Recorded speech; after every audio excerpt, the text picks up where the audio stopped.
Hello मित्रों, आपने multi role aircraft के बारे में तो सुना ही होगा, जिसके बारे में हम पहले भी कई बार बातें कर चुके हैं और जिसके बारे में आप वीडियो के अंत से लिंक प्राप्त करके भी जानकारी प्राप्त कर सकते हैं। लेकिन मित्रों, आज मैं आया हूं आपके साथ मल्टी रोल हेलीकॉप्टर के बारे में बात करने के लिए, ना कि मल्टी रोल एयरक्राफ्ट के बारे में। जी हाँ मित्रों, मल्टी रोल हेलीकॉप्टर और वो भी भारतीय स्वदेशी हेलीकॉप्टर। खैर मित्रों, हेलीकॉप्टर के बारे में तो मैं आपसे पूरे वीडियो में बताऊंगा, लेकिन उससे पहले मैं आपका अपना मोहंती यादव आपके अपने YouTube channel and Indian update पर आपका हार्दिक स्वागत और अभिनंदन करता हूं। और मित्रों, अनुरोध करता हूं कि आप आज की वीडियो को कंप्लीट देखें, पूरा देखें, लाइक सब्सक्राइब करने में कसर ना करें। और यदि कोई प्रश्न पूछना हो मित्रों, तो कमेंट सेक्शन में जा कर के आप प्रश्न पूछ सकते हैं। मैं आपके प्रत्येक प्रश्न का उत्तर जरूर दूंगा मित्रों। खैर मित्रों, अब आगे चलते हैं। मित्रों, जैसा कि आप सबको पता है कि सैन्य विमान बनाने के क्षेत्र में HAL यानी कि हिंदुस्तान एरोनॉटिक्स लिमिटेड भारत सरकार की एक प्रमुख कंपनी है। और अब यह कंपनी प्लान कर रही है कि 2032 तक भारतीय सेना में कार्यरत 240 Mi-17 विमानों को यानी कि हेलीकॉप्टर्स को IMRH यानी कि इंडियन मल्टी रोल हेलीकॉप्टर से रिप्लेस करने की। जी हाँ मित्रों, Mi-17 हेलीकॉप्टर 2030 तक लगभग अपना कार्यकाल पूरा कर चुके होंगे और हमें ज़रूरत पड़ेगी उनके रिप्लेसमेंट की, जो रिप्लेसमेंट HAL IMRH के रूप में देने की तैयारी कर रही है।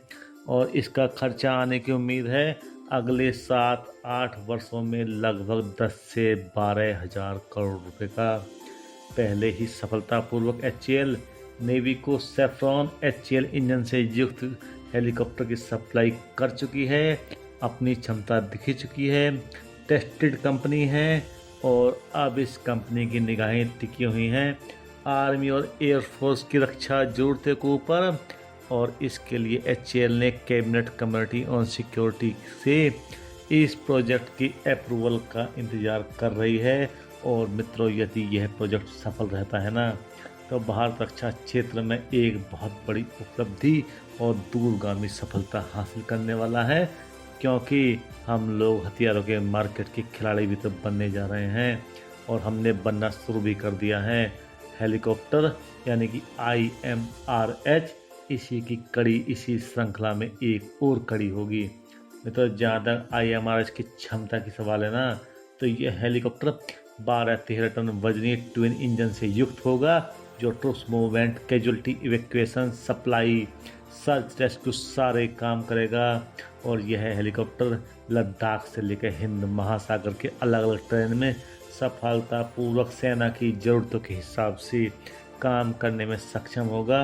और अगर सेना की वर्तमान ज़रूरतों के हिसाब से अनुमान लगाया जाए ना, तो इसकी ज़रूरत हिंदुस्तानी फौज को 150 की संख्या में, वायुसेना को 100 से 120 और नेवी को 40 से 50 की जरूरत पड़ेगी।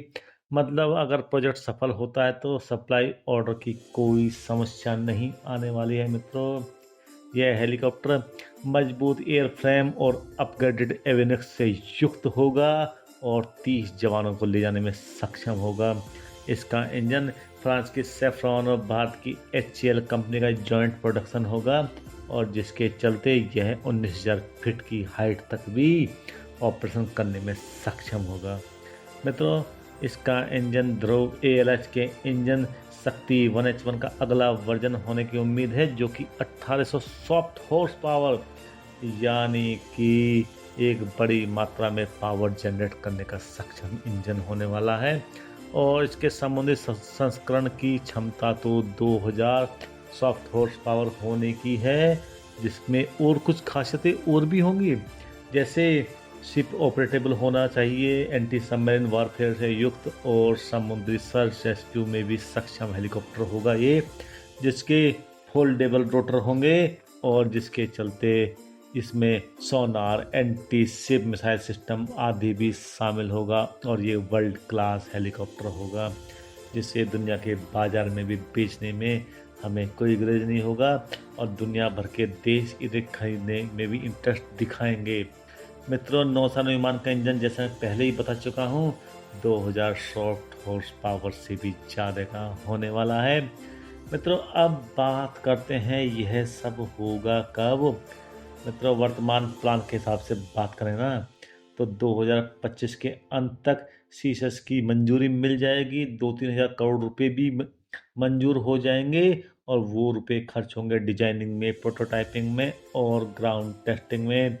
2028 तक पहला हेलीकॉप्टर बनकर तैयार हो जाएगा और 2029 से 31 तक टेस्टिंग और 2032 में कंटिन्यूअस प्रोडक्शन ये सब शुरू हो चुका होगा। और यह सब प्लानिंग किया गया है मित्रों एएलएस ध्रुव और लाइट यूटिलिटी हेलीकॉप्टर के अनुभव के आधार पर। लेकिन मित्रों, कुछ समय के साथ नई समस्याएं भी क्रिएट हुई हैं, जिसमें नवीनतम इंजीनियरिंग भी एक समस्या है। इसके अलावा इसका बड़ा आकार, glass cockpit, fly by wire control और एक्सीडेंटल केस के मिनिमाइजेशन भी इसकी समस्याओं में प्रमुख रूप से शामिल हैं। लेकिन मित्रों, एचएएल लगा हुआ है इन सब समस्याओं को निपटाने में। टाटा डीआरडीओ का भी सहयोग लिया जा रहा है। और मित्रों, आत्मनिर्भर भारत के तहत 65 से 70% के जो इसके पार्ट्स हैं वो स्वदेशी कंपनी ही बनाएंगी। इसका भी इसके प्लान में शामिल है। मित्रों, अब बात करते हैं एचएएल की क्षमताओं के बारे में। क्या एचएएल इसे बनाने में सक्षम है? और यदि एचएएल इसे बनाने में सक्षम है तो एचएएल कब तक बना पाएगी? एचएएल का ट्रैक रिकॉर्ड क्या है मित्रों? क्या एचएएल ये सब कुछ अकेले कर भी पाएगी या नहीं? और यदि मित्रों कर पाएगी तो कोई लफड़ा ही नहीं है, लेकिन एचएएल का रिकॉर्ड इतना शानदार नहीं रहा है। अक्सर उसके प्रोजेक्ट डिले होते रहे हैं, लटकते रहे हैं और समय के साथ बर्बाद होते रहे हैं। और इसका बहुत बड़ा कारण है मित्रों, एचएएल एक सरकारी कंपनी है और भारत जैसे देश में सरकारी शब्द लग जाने का मतलब ही आप सब लोग समझते हैं। इसको बार बार एक्सप्लेन करने की ज़रूरत है नहीं।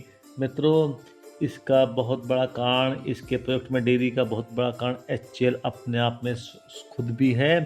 सरकारी होने के अलावा एचएएल की एक प्रॉब्लम और भी है, एचएएल सब कुछ कर रही है। मतलब एचएएल हेलीकॉप्टर भी बना रही है, एचएएल फाइटर जेट भी बना रही है, ड्रोन भी बना रही है, ट्रेन विमान, इंजन सब कुछ बना रही हैं। और सच बोलें तो कुछ भी नहीं बना रही है। वही ढाक के 3 पात कोई रिजल्ट नहीं दे पा रही है। वहीं नेवी 5 अलग अलग पीएसयूज के साथ अपनी ज़रूरतों के साथ डील कर रही है, जिसमें कोचिन शिपयार्ड कैरियर के लिए, मझगांव डॉकयार्ड डिस्ट्रॉयर के लिए, गार्डन रीच शिप फ्रिगेट के लिए, हिंदुस्तान शिपयार्ड रिसर्च शिप के लिए और गॉड शिपयार्ड कॉर्वेट बना रही है। यानी कि सारी कंपनी अपनी अपनी एक्सपर्टनेस के हिसाब से अलग अलग चीज़ें डेवलप कर रही हैं।